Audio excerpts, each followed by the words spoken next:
অনেকে প্রশ্ন করেন যে এই হিজামাটা যদি নেওয়া হয় থেরাপিটা নিলে কি কি রোগের উপমশ আমরা পেতে পারি, বা কোন কোন রোগ থেকে আমরা উপমশ পাবো, বা কোন কোন রোগ সেরে যেতে পারে।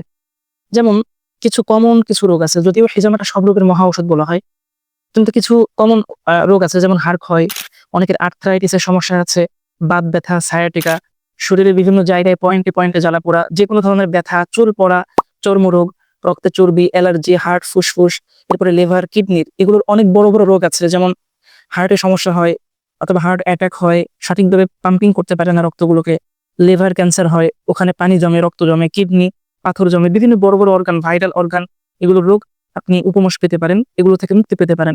এরপর মাইগ্রেনের সমস্যা আছে, মাথা ব্যথা, অনেকের দীর্ঘদিন যাবত থাইরয়েডের সমস্যা আছে, আবার অনেকের মাসিক অনিয়মিত স্রাবের সমস্যা, ব্রণ, গ্যাস্ট্রিকের সমস্যা, জন্ডিস সহ নানাবিধ রোগ থেকে আপনি আল্লাহ চাহিত মুক্তি পেতে পারেন এই সুন্নাতি চিকিৎসার মাধ্যমে।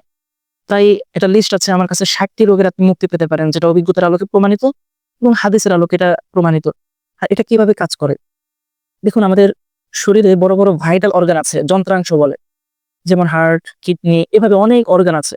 তো এগুলোকে ডিটক্স করে, এই হেজামাটা পরিশোধন করে, রক্তগুলোকে স্বচ্ছ করে, রক্ত পরিশোধন করে টক্সিন গুলোকে বের করে দেয়, ইউরিক অ্যাসিড বের করে দেয়। ইউরিক অ্যাসিড কাকে বলে? আমরা যে খাবারটা খাই, এই খাবারের মধ্যে বর্জ্য আছে, ব্যাকটেরিয়া আছে, টক্সিন আছে। তো এগুলোকে কিডনি পরিশোধন করে নেফ্রনের মাধ্যমে, প্রায় চাকনির মাধ্যমে এই সব খারাপ রক্তকে প্রস্রাবের মাধ্যমে বের করে দেয়, আর বাকিগুলোকে পুরা শরীরে ছড়িয়ে দেয়। তো এই যে খারাপ যে রক্তটা আছে, এগুলোকে বলা হয় ইউরিক অ্যাসিড। এটা যদি পুরা শরীরে ছড়িয়ে পড়ে, এই বর্জ্য টক্সিন, তাহলে আপনার পায়ে জ্বালা পোড়া হয়। অনেকের দেখবেন পায়ের নিচে জ্বালা পোড়া, হাতের তলাতে জ্বালা পোড়া, অনেক জায়গায় জ্বালা পোড়া হয়। এগুলো থেকে আপনি মুক্তি পাবেন।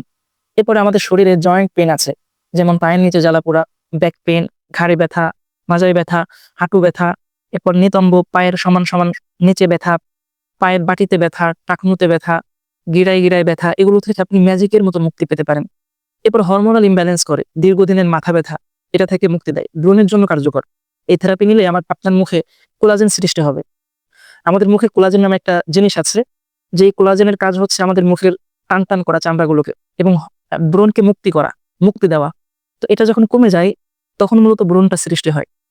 এস্ট্রোজেন হরমোন, অ্যান্ড্রোজেন হরমোন, এগুলো সমস্যা ঘটে, মুখের মধ্যে রক্ত জমে জমে থাকে, রক্ত প্রবাহমান ঠিকঠাক মতো হয় না, তখন ব্রণগুলো হয়। তো কাপিং থেরাপি এগুলো রক্ত সঞ্চালন করে, কোলাজেন বৃদ্ধি করে, দূষিত রক্ত বের করে দেয়। তাহলে আপনি চিরতরে ব্রণ থেকে মুক্তি পেতে পারেন। এরপর অ্যালার্জি আছে, একজিমা, রাতে ঘুম হয় না, তারও কিন্তু এই চিকিৎসাগুলো নিয়ে আপনি সুন্নতি পদ্ধতিতে আল্লাহ তাআলা আপনাকে মুক্তি দিতে পারেন। আর হিজামাটা হচ্ছে মূলত থেরাপিতে ব্লাড সার্কুলেশন, রক্ত সঞ্চালন শরীরে বাড়ায়, রক্তচাপ নিয়ন্ত্রণ করে, রক্তনালী প্রসারিত করে, কোষ অর্গান সমূহ পুষ্টি, অক্সিজেন এগুলো পৌঁছে দেয়। এরপর শরীরের বিভিন্ন জয়েন্টে জয়েন্টে ব্যথা এটা নিরাময় করে, হৃৎপিণ্ড, ফুসফুস, পাকস্থলী, পিত্তথলি, এরপর রেচনতন্ত্র, খুব গুরুত্বপূর্ণ একটা জিনিস, পরিপাক তন্ত্রের রোগ, হার্ট অ্যাটাক, এরপরে ভাস্কুলার, যেগুলো কার্ডিওভাস্কুলার আছে, এগুলো থেকে আমাদেরকে রক্ষা দিতে পারে এই হেজামা বা কাপিং থেরাপি। এগুলোর মাধ্যমে আপনি সুন্নতি মাধ্যমে চিকিৎসা নিতে পারেন, আল্লাহ চাহে তো সুস্থ হবে।